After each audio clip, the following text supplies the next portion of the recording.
اور جب تم نے موسیٰ سے کہا کہ موسیٰ جب تک ہم اللہ کو سامنے نہ دیکھ لیں گے تم پر ایمان نہیں لائیں گے، تو تم کو بجلی نے آ گھیرا اور تم دیکھ رہے تھے۔ اور جب ہم نے ان سے کہا کہ اس گاؤں میں داخل ہو جاؤ اور اس میں جہاں سے چاہو خوب کھاؤ پیو، اور دیکھنا دروازے میں داخل ہونا سجدہ کرتے ہوئے اور حطوۃ کہنا، ہم تمہارے گناہ معاف کر دیں گے اور نیکی کرنے والوں کو اور زیادہ دیں گے۔ اور جب ہم نے بنی اسرائیل سے عہد لیا کہ اللہ کے سوا کسی کی عبادت نہ کرنا اور ماں باپ اور رشتہ داروں اور یتیموں اور محتاجوں کے ساتھ بھلائی کرتے رہنا اور لوگوں سے اچھی باتیں کہنا اور نماز پڑھتے اور زکوٰۃ دیتے رہنا، تو چند آدمیوں کے سوا تم سب اس عہد سے منہ پھیر کر پلٹ گئے۔ جو لوگ اپنا مال اللہ کے راستے میں صرف کرتے ہیں پھر اس کے بعد نہ اس خرچ کا کسی پر احسان رکھتے ہیں اور نہ کسی کو تکلیف دیتے ہیں، ان کا صلہ ان کے پروردگار کے پاس تیار ہے، اور قیامت کے روز نہ ان کو کچھ خوف ہوگا اور نہ وہ غمگین ہوں گے۔ جس خیرات کے دینے کے بعد لینے والے کو ایذا دی جائے اس سے تو نرم بات کہہ دینی اور درگزر کرنا بہتر ہے، اور اللہ بے نیاز ہے، بردبار ہے۔ مومنوں، اپنے صدقات و خیرات احسان رکھنے اور ایذا دینے سے اس شخص کی طرح برباد نہ کر دینا جو لوگوں کو دکھاوے کے لیے مال خرچ کرتا ہے اور اللہ اور روز آخر پر ایمان نہیں رکھتا، تو اس کے مال کی مثال اس چٹان کی سی ہے جس پر تھوڑی سی مٹی پڑی ہو اور اس پر زور کا مے برس کر اسے صاف کر ڈالے۔ اسی طرح یہ ریاکار لوگ اپنے اعمال کا کچھ بھی صلہ حاصل نہیں کر سکیں گے، اور اللہ ایسے ناشکروں کو ہدایت نہیں دیا کرتا۔ اور جب تم کو کوئی دعا دے تو جواب میں تم اس سے بہتر کلمے سے اسے دعا دو یا انہی لفظوں سے دعا دو، بے شک اللہ ہر چیز کا حساب لینے والا ہے۔ اللہ اس بات کو پسند نہیں فرماتا کہ کوئی کسی کو علانیہ برا کہے مگر وہ جو مظلوم ہو، اور اللہ سب کچھ سنتا ہے، جانتا ہے۔ اور جن لوگوں کو یہ مشرک اللہ کے سوا پکارتے ہیں ان کو برا نہ کہنا کہ یہ بھی کہیں اللہ کو بے ادبی سے بے سمجھے برا نہ کہہ بیٹھیں۔ اس طرح ہم نے ہر ایک امت کے اعمال ان کی نظروں میں اچھے کر دکھائے ہیں، پھر ان کو اپنے پروردگار کی طرف لوٹ کر جانا ہے، تب وہ ان کو بتائے گا کہ وہ کیا کیا کیا کرتے تھے۔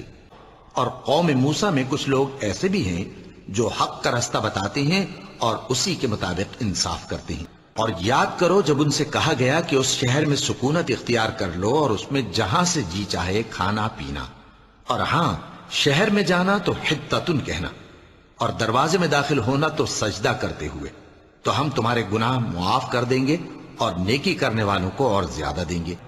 جو مسلمان دل کھول کر خیرات کرتے ہیں اور جو بیچارے غریب صرف اتنا ہی کما سکتے ہیں جتنی مزدوری کرتے اور تھوڑی سی کمائی میں سے بھی خرچ کرتے ہیں، ان پر جو منافق تان کرتے اور ہنستے ہیں اللہ ان پر ہنستا ہے اور ان کے لیے تکلیف دینے والا عذاب تیار ہے۔ اور جو ایمان لائے اور عمل نیک کرتے رہے وہ بہشتوں میں داخل کیے جائیں گے جن کے نیچے نہریں بہہ رہی ہیں، اپنے پروردگار کے حکم سے وہ ہمیشہ ان میں رہیں گے، وہاں وہ ہر ملاقات پر ایک دوسرے کو سلام کہیں گے۔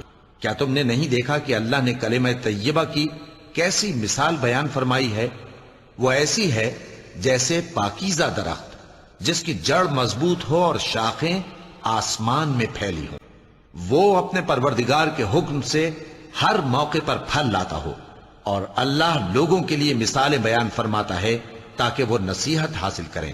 اور ناپاک بات یعنی غلط عقیدے کی مثال ناپاک درخت کی سی ہے کہ وہ زمین کے اوپر ہی سے اکھیڑ کر پھینک دیا جائے، اس کو ذرا بھی قرار و ثبات نہیں۔ اے پیغمبر، لوگوں کو حکمت اور نیک نصیحت سے اپنے پروردگار کے راستے کی طرف بلاؤ اور بہت اچھے طریق سے ان سے مناظرہ کرو۔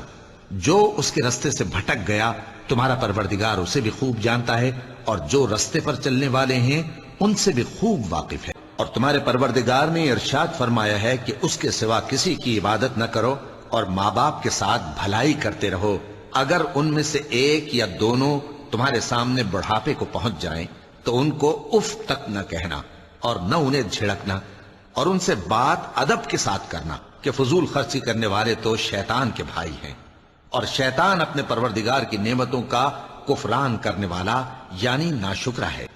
اور اگر تم اپنے پروردگار کی رحمت یعنی فراخ دستی کے انتظار میں جس کی تمہیں امید ہو ان مستحقین کی طرف توجہ نہ کر سکو تو ان سے نرمی سے بات کہہ دیا کرو۔ ان سب عادتوں کی برائی تیرے پروردگار کے نزدیک بہت ناپسند ہے، اور میرے بندوں سے کہہ دو کہ لوگوں سے ایسی باتیں کہا کریں جو بہت پسندیدہ ہوں، کیونکہ شیطان بری باتوں سے ان میں فساد ڈلوا دیتا ہے۔ کچھ شک نہیں کہ شیطان انسان کا کھلا دشمن ہے۔ فرمایا اے یحییٰ، ہماری کتاب کو مضبوطی سے تھامے رہو، اور ہم نے ان کو لڑکپن ہی میں دانائی عطا فرمائی تھی اور اپنے پاس سے شفقت اور پاکیزگی دی تھی، اور وہ پرہیزگار تھے۔ اور کیا تمہیں موسیٰ کے حال کی خبر ملی ہے؟ جب انہوں نے آگ دیکھی تو اپنے گھر والوں سے کہا کہ تم یہاں ٹھہرو، میں نے آگ دیکھی ہے، میں وہاں جاتا ہوں، شاید اس میں سے میں تمہارے پاس انگارہ لاؤں یا آگ کے مقام سے اپنا رستہ معلوم کر سکوں۔ پھر جب وہ وہاں پہنچے تو آواز آئی کہ اے موسیٰ، میں تو تمہارا پروردگار ہوں، تو اپنے جوتے اتار دو، تم یہاں پاک میدان یعنی طوا میں ہو۔ کہا اے میرے پروردگار، اس کام کے لیے میرا سینہ کھول دے۔ فرمایا موسیٰ، تمہاری دعا قبول کی گئی، دونوں فرعون کے پاس جاؤ کہ وہ سرکش ہو رہا ہے، اور اس سے نرمی سے بات کرنا، شاید وہ غور کرے یا ڈر جائے۔ اور جو لوگ تم میں صاحب فضل اور صاحب مال ہیں، وہ اس بات کی قسم نہ کھائیں کہ رشتہ داروں اور محتاجوں اور وطن چھوڑ جانے والوں کو کچھ نہیں دیں گے، اور ان کو چاہیے کہ معاف کر دیں اور درگزر کریں۔ کیا تم پسند نہیں کرتے کہ اللہ تم کو بخش دے؟ اور اللہ تو بخشنے والا ہے، مہربان ہے۔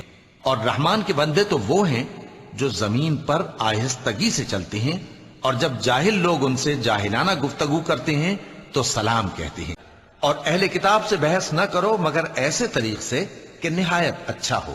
ہاں، جو ان میں سے بے انصافی کریں ان کے ساتھ اسی طرح مجادلہ کرو، اور کہہ دو کہ جو کتاب ہم پر اتری اور جو کتابیں تم پر اتری، ہم سب پر ایمان رکھتے ہیں، اور ہمارا اور تمہارا معبود ایک ہی ہے، اور ہم اسی کے فرما بردار ہیں۔ اور ہم نے انسان کو، جسے اس کی ماں تکلیف پر تکلیف سہ کر پیٹ میں اٹھائے رکھتی ہے، پھر اس کو دودھ پلاتی ہے، اور آخر کار 2 برس میں اس کا دودھ چھڑانا ہوتا ہے، میں نے تاکید کی ہے کہ میرا بھی شکر کرتا رہے اور اپنے ماں باپ کا بھی، کہ تم کو میری ہی طرف لوٹ کر آنا ہے۔ اور اگر وہ دونوں تجھ پر زور ڈالیں کہ تو میرے ساتھ کسی ایسی چیز کو شریک کرے جس کا تجھے کچھ بھی علم نہیں، تو ان کا کہا نہ ماننا۔ ہاں، دنیا کے کاموں میں ان کا اچھی طرح ساتھ دینا، اور جو شخص میری طرف رجوع لائے اس کے رستے پر چلنا۔ پھر تم کو میری طرف لوٹ کر آنا ہے تو جو کام تم کرتے رہے ہو سب سے تم کو آگاہ کر دوں گا۔ اور اپنی چال میں اعتدال کیے رہنا، اور بولتے وقت ذرا آواز نیچی رکھنا، کیونکہ بہت اونچی آواز گدھوں کی سی ہے، اور کچھ شک نہیں کہ سب سے بری آواز گدھوں کی ہوتی ہے۔ اور بھلائی اور برائی برابر نہیں ہو سکتی، تو سخت کلامی کا ایسے طریق سے جواب دو جو بہت اچھا ہو۔ ایسا کرنے سے تم دیکھو گے کہ جس میں اور تم میں دشمنی تھی وہ تمہارا گرم جوش دوست ہے، اور یہ بات انہی لوگوں کو حاصل ہوتی ہے جو برداشت کرنے والے ہیں، اور انہی کو نصیب ہوتی ہے جو بڑے صاحب نصیب ہیں۔ مومنوں، مرد مردوں سے تمسخر نہ کریں۔ ممکن ہے کہ وہ لوگ جن کا مذاق اڑایا جا رہا ہے ان سے بہتر ہوں، اور نہ عورتیں عورتوں سے تمسخر کریں۔ ممکن ہے کہ وہ جن کا مذاق اڑا رہی ہیں ان سے اچھی ہوں۔ اور اپنوں کو آپس میں عیب نہ لگاؤ، اور نہ ایک دوسرے کا برا نام رکھو۔ ایمان لانے کے بعد برا نام رکھنا گناہ ہے، اور جو لوگ توبہ نہ کریں وہ ظالم ہیں۔ جو پرہیزگار ہیں وہ باغوں اور نعمتوں میں ہوں گے، اور ایک دوسرے کی طرف رخ کر کے آپس میں گفتگو کریں گے، کہیں گے کہ اس سے پہلے ہم اپنے گھر میں اللہ سے ڈرتے رہتے تھے کہ ہم نے انسان کو محنت و مشقت میں رہنے والا بنایا ہے، یہ چیزیں بھی دیں اور اس کو خیر و شر کے دونوں رستے بھی دکھا دیے، مگر یہ گھاٹی پر سے ہو کر نہ گزرا۔ اور تم کیا سمجھے کہ گھاٹی کیا ہے؟ کسی کی گردن کا چھڑانا، یا بھوک کے دن میں کھانا کھلانا کسی رشتہ دار یتیم کو، یا مٹی میں پڑے کسی نادار کو۔ پھر ان لوگوں میں بھی شامل ہوا جو ایمان لائے اور جو صبر کی نصیحت اور ایک دوسرے کو مہربانی کی تلقین کرتے رہے۔